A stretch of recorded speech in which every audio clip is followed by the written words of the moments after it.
Hey guys, welcome back. So there's a news you can read here. Odisha to promote homestays in ecotourism spots. So Odisha, state of Odisha is planning to develop various homestay facilities in remote areas, okay, that are untouched by hotel networks. So there are places which they have called ecotourism spots where there's no hotel facility available. In such places they are planning to establish some homestays. Now in this video we are going to learn about homestays, how do we establish one, and different tourism spots in Odisha. Okay, so let's begin. First of all, what is a homestay? Homestay or bed and breakfast scheme is a scheme by Incredible India Ministry of Tourism wherein you can offer your home to the tourists to stay to for accommodation. Okay, so there's a criteria which you can see here. So first criteria we have is the owner or the promoter of the property has to be physically residing in that property. Okay, so if I am an owner, I am promoting my a property as a homestay, I have to live there. I have to live in the same premises, same property which I am offering to the guest, and there should be at least one room and maximum 6 rooms. Okay, so maximum 12 beds you can offer under this scheme. You have to have 1 to 6 rooms, minimum one, and maximum 6 rooms to offer. And the charges that you are offering on your services for food, for accommodation, has to be disclosed in advance. Okay, so pre-disclosure of all the charges that you are going to offer, okay, that you are going to put on the services, for the services on the tourist, has to be disclosed prior, in advance. Okay, so you have to mention all the prices so that there's no dispute between different parties. Okay, and most important, that is clean and hygienic. The home, the place, the property has to be clean and hygienic. All the services has to be delivered in clean and hygienic way. Okay, so that is basic idea behind these homestays. You are not planning to have some standardized services that you have to offer, but simple accommodation with food in a clean and hygienic way at your own home where you are also residing. Okay, and at maximum you can offer 12 beds, that is 6 rooms to the guest. Okay, so that is what a homestay is. Now how can you set up a homestay, how to establish a homestay? First of all, location is very important. Okay, so property or a house has to be near to some attraction. There should be some attraction for tourists, or on a route to the main attraction. Okay, so that is must, because if there's no attraction, why would anybody come? So there should be some attraction, maybe weather, maybe scenery, maybe some pleasure activities, or a famous monument. So that is first point, that is location should be, there should be some attraction near to location. And property plan, that is very obvious that it has to be very local. Okay, so it should be very vernacular, it should be very aesthetic. As you can see here, these are very simple houses. Okay, that are local houses. Okay, so property should be very much in a local plan, local architecture style, and very simple, clean and hygienic. Then after establishing a home, that is, after you understand that there's a property that is that is near to an attraction and that is very much easily accessible. Accessibility is also factor. The property should be accessible. Okay, then you can start, or you can fix a price for it, whatever services you are going to provide. Okay, food, accommodation, or some entertainment services, so you have to price them, you have to fix your price. After fixing your price, you have to market it, and marketing is very easy these days. You can go for online or offline marketing strategies. Okay, so you have to market it. Basically you have to uh, promote it. You have to make it available for the tourist, for the potential tourist. So you will have to do some kind of marketing. You have to spread the information about your property, about your services. Okay, you can put some boards also. If it is on the way to the main attraction, you can put some boards also, that are signboards or something. Okay, so you can use print media, you can use video, you can use online, any media you can use for marketing your property.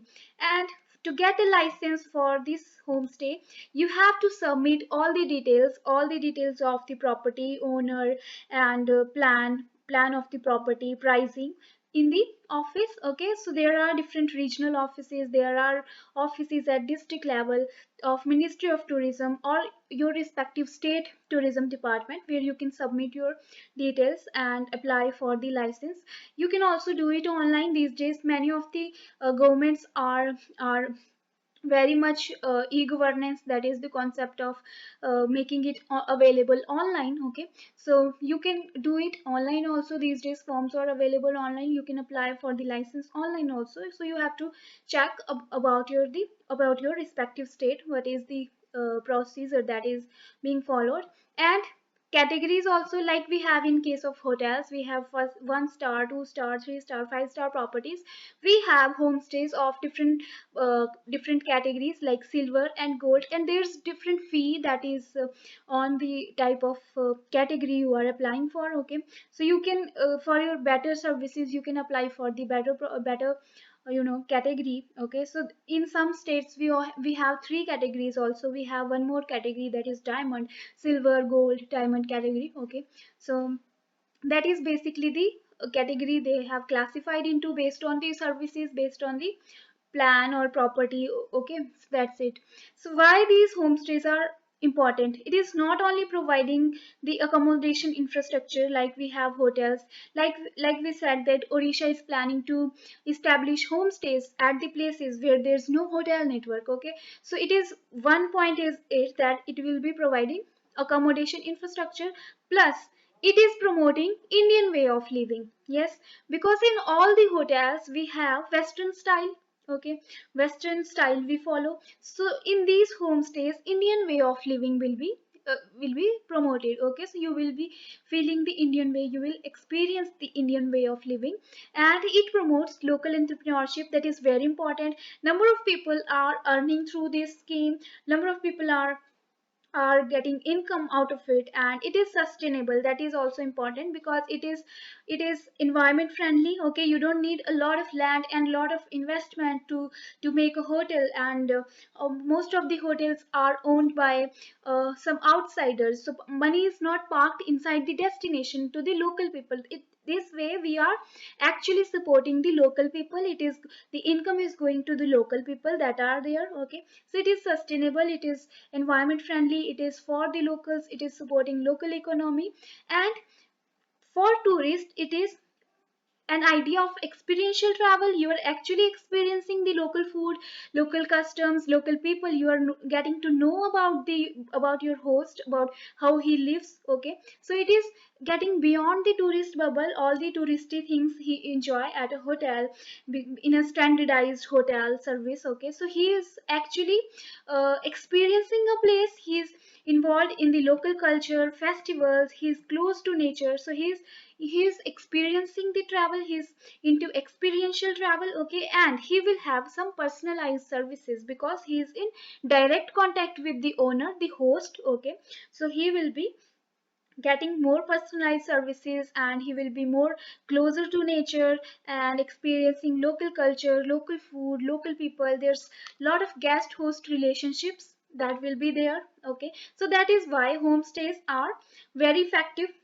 And it is it is better way of better infrastructure for accommodation. Okay, so for many it is more, it is like for many it's hotels are normal things, and a homestay is more experiential and a more more experiencing more a better way of experiencing a destination. Okay, so coming to Odisha, that this news about, as I said, the homestay has to have at least one and maximum 6 rooms to offer for guests. Okay, and they should be located in the premises where the owner of his family member normally resides. Okay, so the person who is the owner or promoting the homestay has to reside in the same property.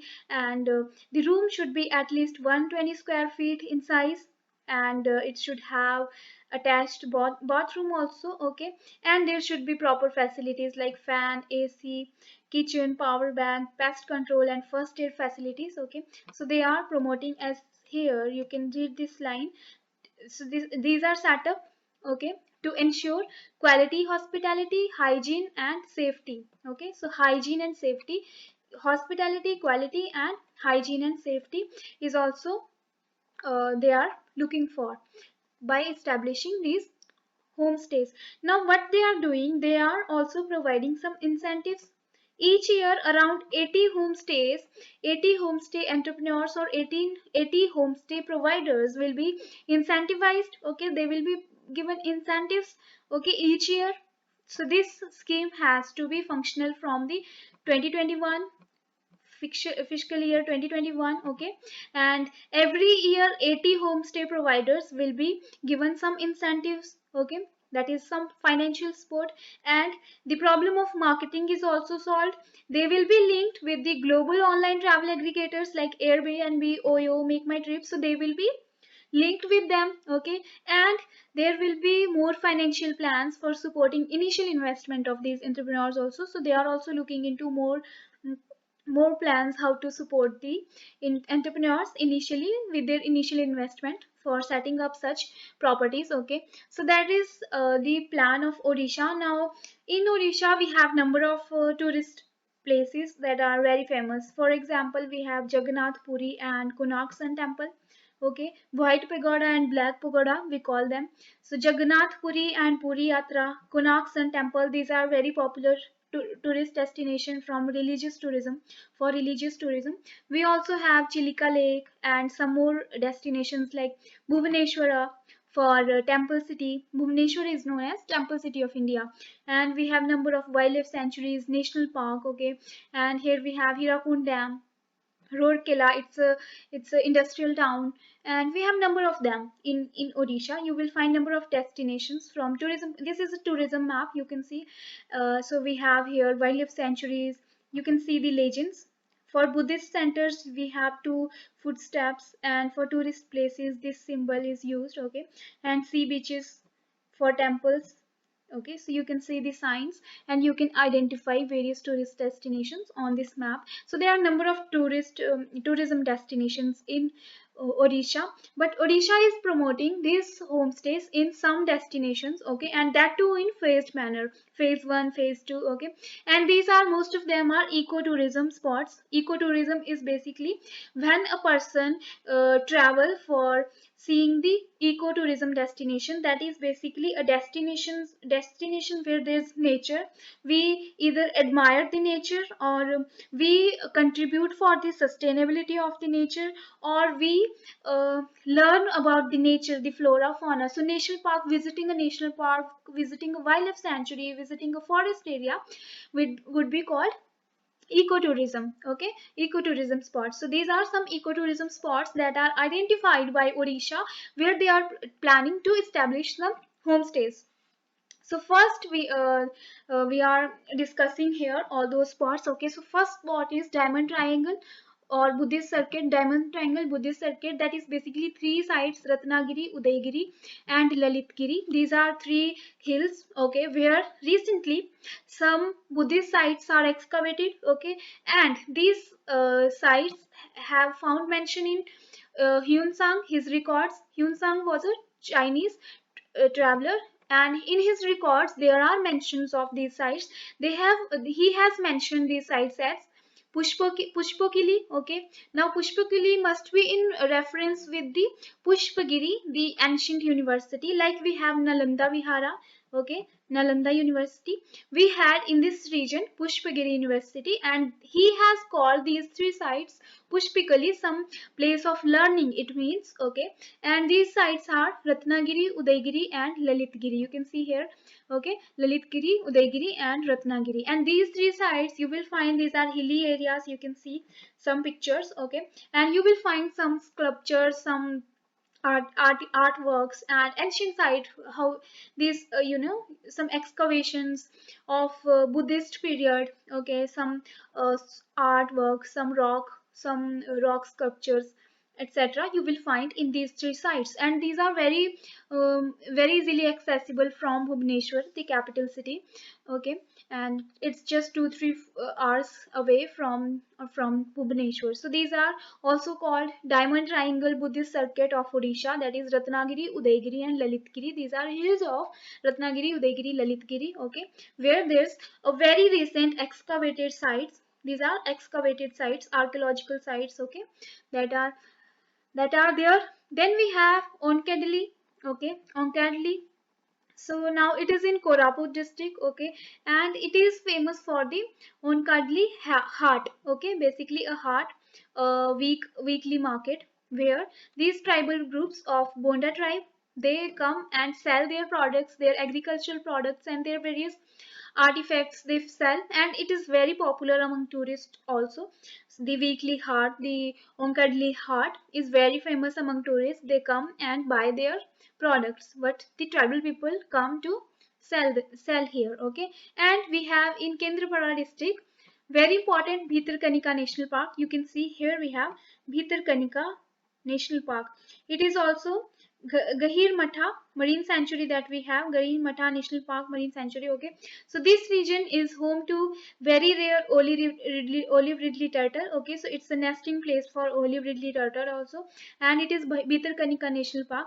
You can see there's a place called Dangamala, which is the most concentrated area, the most of the densely forest are here in this at this point, and it is most concentrated with the fauna. Okay, so it is the concentrated forest, the dense forest area with most population of flora and fauna concentrated over here. That is Dangamala, and we have another point, that is Kolagutti. Okay, that is the entry gate to the Bhitarkanika National Park, entry point to the Bhitarkanika National Park. And Bhitarkanika National Park is also there's also Gahir Matha. Okay, Gahir Matha Sanctuary, that is there with the Bhitarkanika National Park. Okay, so that's about Bhitarkanika and Onkadili market. Okay, we have Belgarh and Daringibadi. Okay, in Kandhamal district. Okay, so we have Daringibadi. It is also known as the Kashmir of Odisha. You can see there's a waterfall also and some parks. And Belgarh also you will find some nature camps. Okay, there's timber rest house and trekking to Dimbi Hill. So there are a number of attractions here in Kandhamala district. So all of these are ecotourism spots. You can see there are some ecotourism camps, nature camps, and some butterfly park you can see, and waterfalls. So these are forest regions. It is also part of the Kotgarh Wildlife Sanctuary, as you can see. Okay, so that's about Kandhamal district. We have two sites here, that are Daringibadi and Belgarh. In Mayurbhanj district, we have very important Simlipal National Park. It is also Simlipal Tiger Reserve, and this Jashipur. This is Jashipur gate to the Simlipal National Park, and this is Pitabata village. It's a village basically from where you can also access Simlipal National Park. Okay, so national park is a park. We have covered some biosphere reserves also, and the national park is basically a place where you cannot actually you know actually from a wildlife sanctuary it is different, because you cannot graze here, your cattle's here, and you cannot do some construction work or some other things. We have core area and buffer zone. Okay, we can do some activities in buffer zone and transition zone, but not in the core area. Okay, so that is Simlipal National Park. It is a very important tiger reserve. Okay, and we have Jashipur and Pitabata, then from where this park is accessible. And we have very important one more national park, that is Satkoshia. Okay, Satkoshia Tiger Reserve and Tikkarpada Wildlife Sanctuary. So they are in Angul district. You can see here we have Chilika Lake, and here we have Satkoshia Tiger Reserve, and here we have Bhitarkanika National Park. So Bhitarkanika National Park here we have, and Satkoshia Tiger Reserve is in Angul district. Okay, so I have shown you on the map also. And Tikkarpada Wildlife Sanctuary and wonderful Satkoshia George. You can see it's a George National Park, Satkoshia George National Park. Okay, and it's a tiger reserve also. So homestays has to be set up here also. Then we have Zero Point. So it is in West Odisha, west of Odisha. Okay, where we have this Hirakund Dam over Mahanadi River. Okay, and that is this is Zero Point. zero point where we have it's also a ecotourism zone where you can do some activities. We also have Dhodru Kusum. Okay, so various places in Bargarh. Okay, so and very important Mangal Jodi because it has received Innovation in Tourism Enterprises UNWTO award in the year 2018 for the Mangal Jodi Ecotourism Trust. That is a community owned and managed venture. Okay, so it was promoted by RBS Foundation India and Indian Gramin Services on the bank of Chilika Chilika Lake. It is, you can see here we have in the north of Chilika Lake, Mangal Jodi. Okay, so earlier there were so many poaching activities that happening in this region, but locals along with this trust and community has shown a very important role in conservation of the flora fauna, the birds. Okay, so Chilika Lake is a Ramsar site. It's a wetland of international importance. Okay, it's a lagoon area and it was first Ramsar site from India and it is very important. So Chilika Lake along with Mangal Jodi, that is award that has received an award from UNWTO also for innovation in tourism enterprises. In this region also, homestays are to be established, are to be promoted by Odisha tourism. So these are the sites that ecotourism sites in Odisha where tourism department is planning to establish homestays. We have learned here about the Odisha tourism places in Odisha and what a homestay scheme is and how homestays are better than hotels and how can we set up a homestay, how can we establish our homestay. Okay, so that's the end of video. I hope you enjoyed. I hope you like my videos. Keep watching, keep supporting. Thank you. Have a great day.